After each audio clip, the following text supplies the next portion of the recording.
vamos a ver.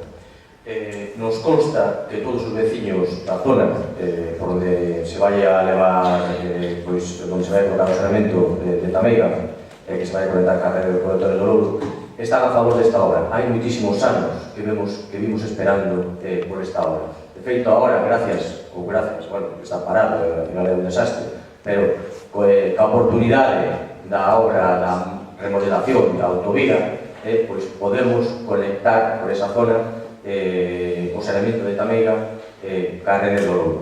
Ahora ben, nos consta que esta persona que é a única que non permitiu ceder voluntariamente, a pesar de que inicialmente sí que estaba de acordo, finalmente non o fixo, foi por unha única razón.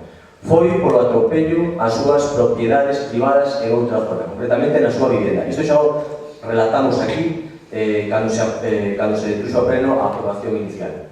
É dicir, o Concello, para dar servicio de saneamento a unha propiedade privada colindante a vivenda desta persona, pasou pola súa propiedade, polo seu camiño de servidumbre, é dicir, propiedade del, pero camiño de servidumbre dun terceiro, aproveitando que non se atopaba na casa para instalarlle unha rede de saneamento o carón xusto da súa vivenda e aproveitaron para ampliar ese camiño que era unha propiedade privada.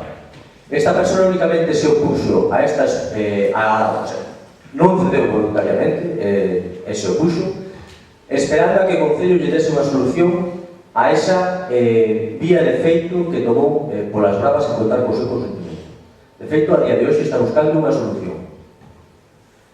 Pois por ese motivo, porque as formas, esas non son formas de tratar a xente, independentemente do que o procedimento sí que este previsto, que sexa unha expropiación forzosa, se calquer particular ou calquer propietario privado non cede voluntariamente para unha obra de interese xeral, por suposto que unha expropiación forzosa sí que está previsto, pero estas non son as formas. É dicir, os veciños están a favor das obras de interese xeral, o que non están a favor é de que se pase por ribo dos seus dereitos de propiedade.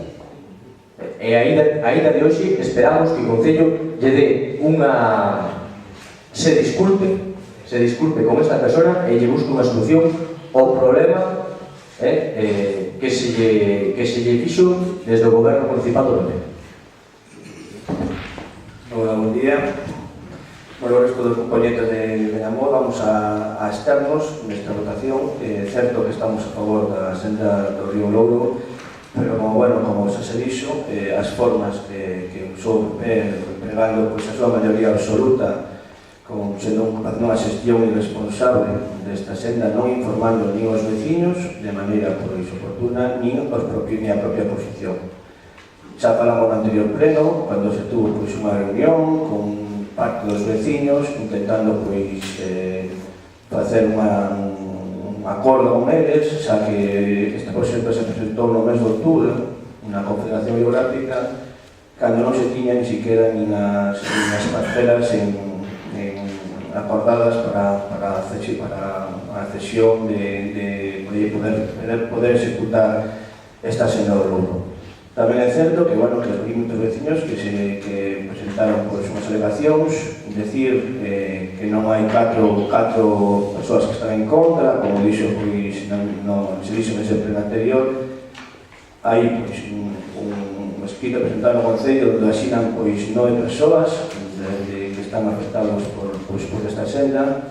Entón, recalcar que este grupo sí estamos a favor da senda do río Louro, pero estas formas que está a executar o Concello de todas as obras, evidentemente